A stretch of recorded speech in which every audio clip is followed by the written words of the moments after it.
यह है नमस्कार। मैं पंकज सिंह। आज मैं आप सभी के सामने एक डिस्कशन करने जा रहा हूं, जो ये डिस्कशन आप सभी के लिए एक कहानी है, एक जीवन का प्रेरणा स्रोत और जीवन में आपकी बहुत बड़ी ऊंचाई लेके आएगा। और ये कहानी का शीर्षक जो है वीर शिरोमणि महाराणा प्रताप के जीवन से जुड़ी हुई है, जिनको राजपूत कुलभूषण महाराणा प्रताप भी कहते हैं। इनको अलग अलग नामों से पुकारा जाता है। राजपूत कुलभूषण, हिंदुआ सूरज और स्वाभिमान के प्रतीक। तो अकबर ने महाराणा प्रताप ने अकबर के बारे में क्या बोला और ये चीज़ें उन्होंने क्या बताई, जो मैं आप सभी के साथ डिस्कशन कर। अकबर की चढ़ाई के समय महाराणा प्रताप अपने प्राण अर्पण करने को पूर्ण रूप से तैयार थे। उनका यह दृढ़ निश्चय था कि वे अपने वंश के रक्त को विदेशियों के सरसंग से कभी दूषित नहीं होने देंगे और उनका देश सदा स्वाधीन लोगों के निवास स्थान बना रहेगा। लगभग 500 साल पहले अकबर ने दिल्ली के सिंहासन पर मुगल सल्तनत के शासक के रूप में गद्दी संभाली। विस्तारवाद की नीति को अपनाते हुए अकबर ने पड़ोसी राज्यों को मुगल सल्तनत के झंडे के नीचे लगाने की कोशिश शुरू कर दी। बहुत हद तक इसमें सफल हुआ। राजपूताना में पहली रियासत जिसने अकबर की बादशाहत स्वीकार की आमेर की रियासत थी। जब बड़ी बड़ी रियासतें गुलामी की बेड़ियों में बदने लगी हुई थी, उस समय मेवाड़ ही पूर्ण स्वाभिमान के साथ पूरी दुनिया के सामने खड़ा था। जब अकबर अपनी विस्तारवादी नीति को सफल बनाने में रणनीति पर काम कर रहा था, इस समय मेवाड़ के शासक महाराणा उदय सिंह थे। उन्होंने अपने पूर्वजों की तरह किसी की भी स्वाधीनता स्वीकार करना नामंजूर था। अकबर ने मेवाड़ की संधि करके उसे अपने अधीन करने की कोशिश शुरू कर दी और अकबर ने उदय सिंह को संधि प्रस्ताव के लिए संदेश भिजवाना शुरू कर दिया।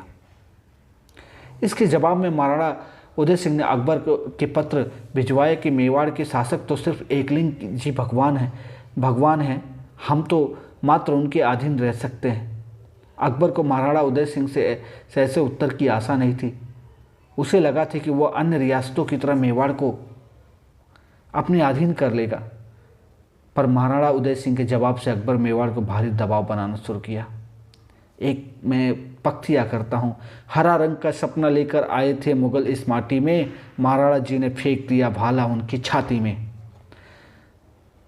ऐसे ही तनाव की परिस्थितियों में दिन बीतते रहे। एक दिन 9 मई 1540 को महाराणा उदय सिंह की रानी जयवंता बाई ने एक पुत्र को जन्म दिया, जिसका नाम इतिहास के पुस्तकों में स्वर्णिम अक्षरों में कुछ इस प्रकार लिखा जाना था। भारत का वीर योद्धा, स्वाभिमान के प्रतीक, मुगलों के काल राजपूत कुलभूषण, मातृ प्रेमी, स्वाधीनता प्रेमी, बजरंग सी भुजाओं वाले वीर शिरोमणि महाराणा प्रताप। उदय सिंह पुत्र को पाकर अत्यंत प्रसन्न थे। राजपूत सामंतों ने उदय सिंह से पूछा, कुंवर जी का नाम क्या होगा?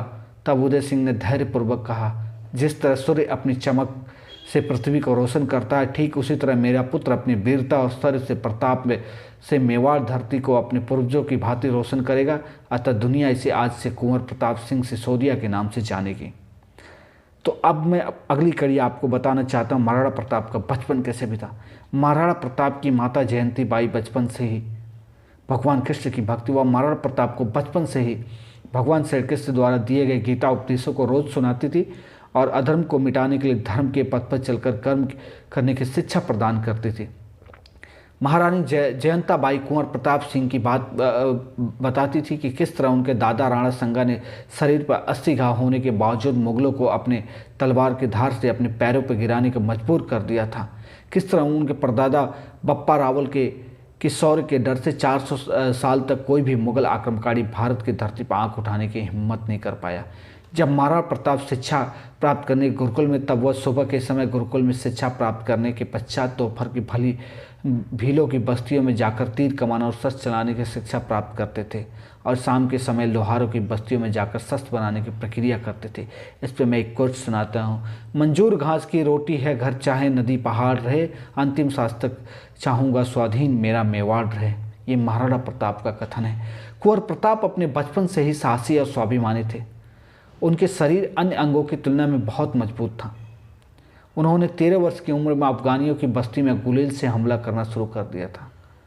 सभी को यह आभास होने लगा था कुंवर प्रताप के इन गुणों के कारण मेवाड़ के इतिहास को स्वर्णिम अक्षरों में लिखा जाएगा और हुआ भी यही। महाराणा प्रताप का राजतिलक कैसे हुआ वो मैं आपको बताता हूँ। उदय सिंह ने कई विवाह किए थे, उनमें से जिनसे उनको कुल 45 रानियाँ संतानें थीं।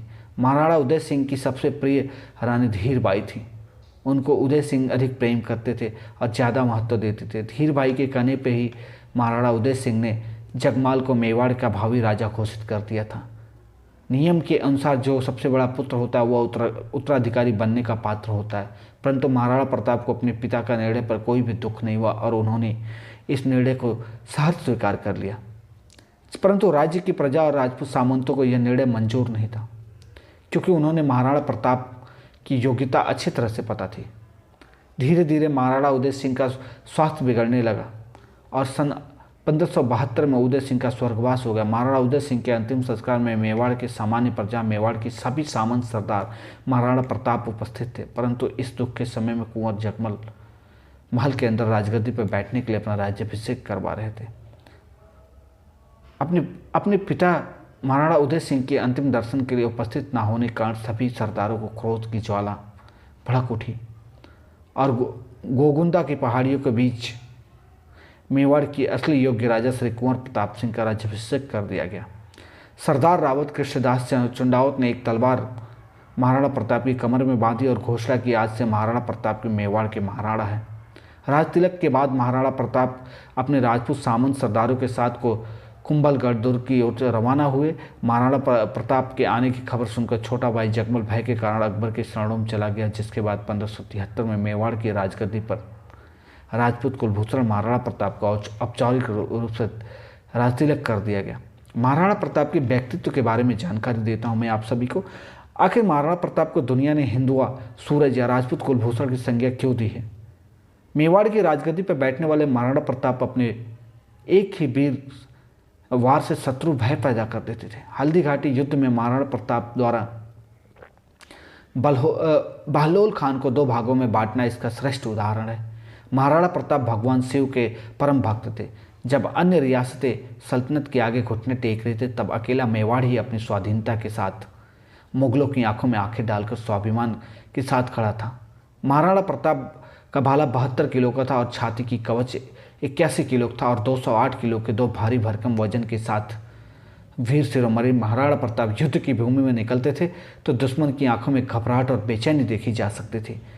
दिवेर की युद्ध में भी मुगल सेना की महाराणा प्रताप की घुटनों पर ले जाने अपनी छापामार युद्ध नीति में मेवाड़ 85% भाग को फिर से मुगलों को आज़ाद करवाकर केसरिया ध्वज फिर से मेवाड़ पर लहरा दिया। महाराणा प्रताप और उनके वीर सपूतों ने मुगलों से कई किलो को आज़ाद करवाया, लगभग 36 किलो पर अपना अधिकार कर लिया। सीमित संसाधन होने के बावजूद भी 40,000 मुगलों को आत्मसमर्पण करने के लिए मजबूर कर दिया।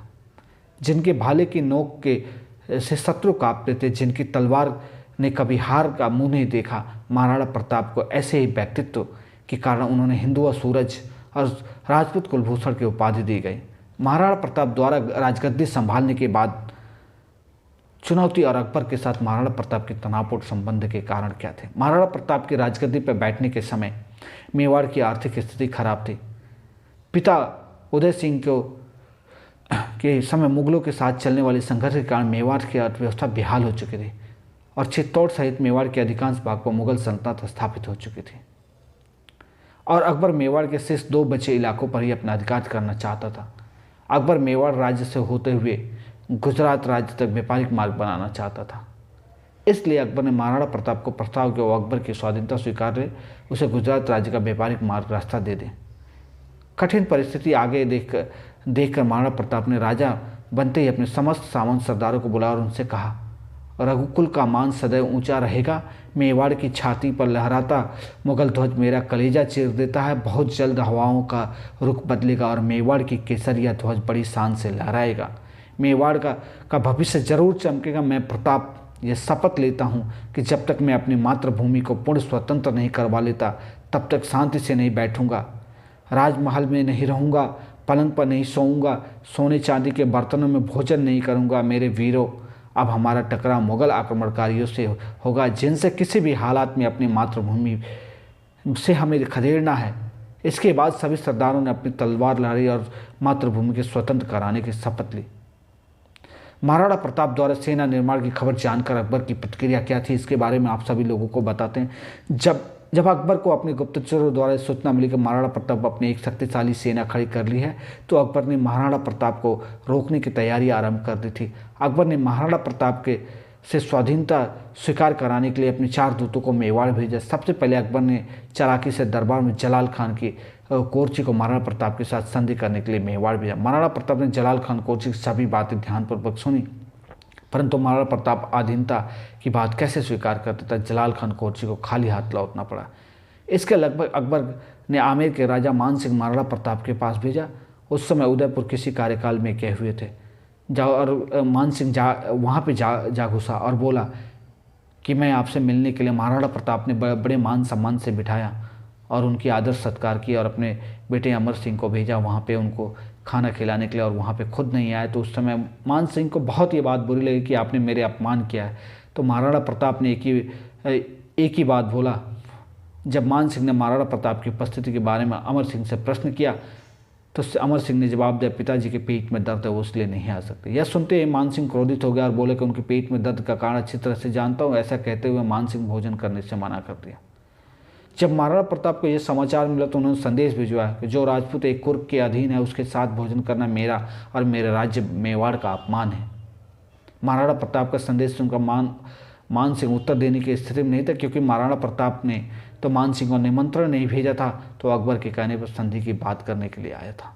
इससे क्रोधित होकर मान सिंह ने वहाँ पे खड़े सामंत सरदारों को धमकी दी कि तुम सबका दिन आएगा और तुम सब मिट जाएंगे। सामंतों ने बोला कि देख लेंगे, तुम भेज दो अपने अकबर को और देखते हैं कि उसकी बाजू में कितनी ताकत है कि जो महाराणा प्रताप और मेवाड़ की धरती को दबा सकता है और इन सामंतों और राजपूताना को दबा सकता है।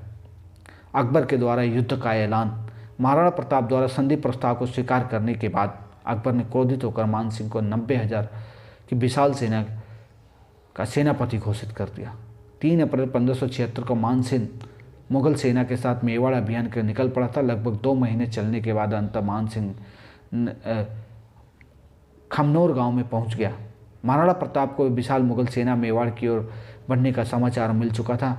इससे पहले युद्ध के लिए तैयार बैठे महाराणा प्रताप ने अपनी सेना युद्ध के लिए तैयार रहने का आदेश थे, क्योंकि यह जानते थे कि युद्ध होकर ही रहेगा। इधर मान सिंह ने बानस नदी के पास मैदानों में अपना डेरा लगा लिया। दूसरी तरफ महाराणा प्रताप ने भी अपनी 20,000 की सेना को मुगल फौज के लिए 6 मील दूरी पे लेसिंग गांव में अपना पड़ाव डाल दिया। मान सिंह के नेतृत्व वाली मुगल सेना के सामने महाराणा प्रताप की सेना भील पठान और वीर राजपूत योद्धा थे। हल्दी घाटी का भीषण युद्ध कैसे होता है ये आप सभी को मैं बता। सुबह का समय था, आकाश में कुछ बादल थे जिन्होंने सूरज को ढक लिया था। इसी बीच मुगल सेना के आगे बढ़ना प्रारंभ शुरू कर दिया। इसके जवाब में महाराणा प्रताप ने हरवाल के रास्ते से मुगल सेना पर टूट जाने का आदेश दिया। महाराणा प्रताप की योद्धाओं ने मुगल सेना के 3 हरवल दोस्तों को पूरी तरह से नष्ट कर दिया।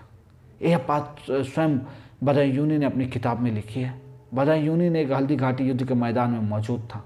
इस भयंकर हमले से घबराकर मुगल सेना ने हरावल तो दास्ता लोगों के नेतृत्व में डराकर भाग निकली। ठीक इसी समय वीर शिरोमणि मेवाड़ मुकुट से हिंदुआ सूरज और कुलभूषण प्रताप ने युद्ध भूमि में प्रवेश किया। महाराणा प्रताप की युद्ध भूमि में प्रवेश करते उनकी सेना में और उत्साह आ गया।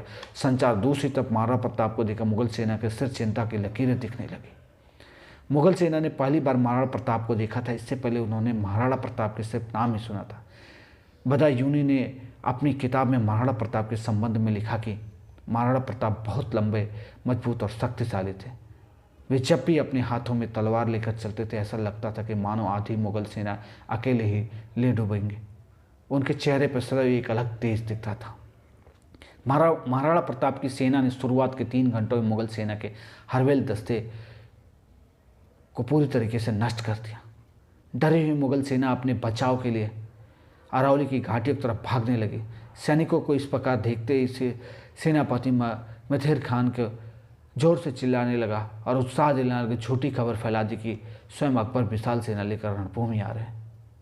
यह घोषणा सुनते ही भागते मुगल सेना उत्साह और लड़ने को तैयार हो गए। दूसरी तरफ महाराणा प्रताप के क्रोध से भरी आंखें मान सिंह को युद्ध भूमि में ढूंढ रही थी। महाराणा प्रताप के मन में यही बात चली कि राजपूत होकर मुगलों को साथ देने वाले मातृभूमि आक्रमण करने की हिम्मत मान सिंह में कैसे आ सकती है। महाराणा प्रताप को मान सिंह की वह बात याद आ रही थी जिसमें मान सिंह ने कहा था अगली मुलाकात युद्ध की भूमि में होगी। इसी कारण महाराणा प्रताप मान सिंह को ढूंढने के लिए बेचैन थे। अंततः महाराणा प्रताप विशाल मुगल सेना चकमा देते मानसिंह के हाथी के पास पहुंच गए।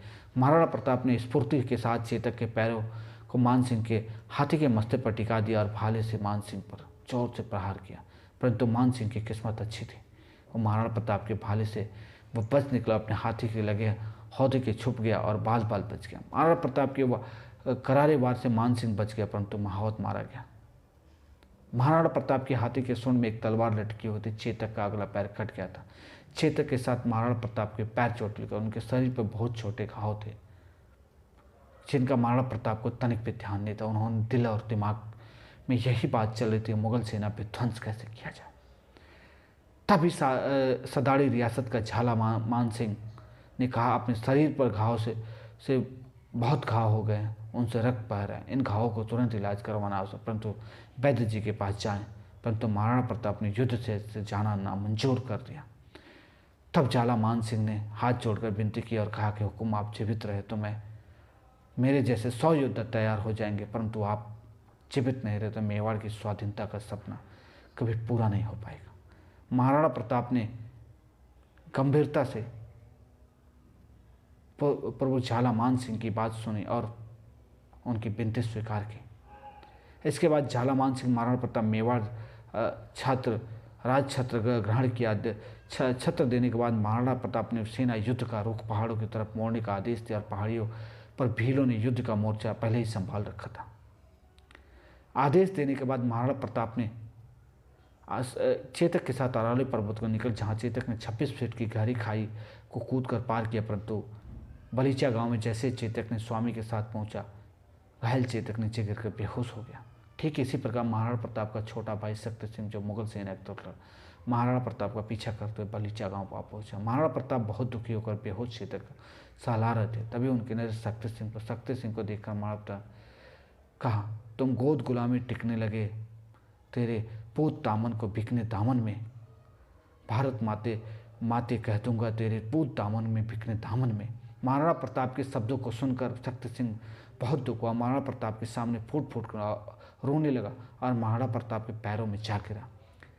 इधर हल्दी घाटी के मैदान में अभी भी भीषण युद्ध चल रहा था। हल्दी घाटी के मैदान में राणा पुंजा भील राजपूत योद्धा मुगलों से डटकर कड़ी टक्कर दे रहे थे। मुगल सेना का बहुत नुकसान देखकर अंततः मान सिंह ने अपनी सेना का हल्दी घाटी के मैदान के दर्रों में भेजने के बजाय अजमेर की ओर प्रस्थान करने का आदेश दिया। अकबर विशाल सभी तरह से संसाधनों से संपन्न सेना अभिमान को महाराणा प्रताप की सेना की मिट्टी में मिला दिया था।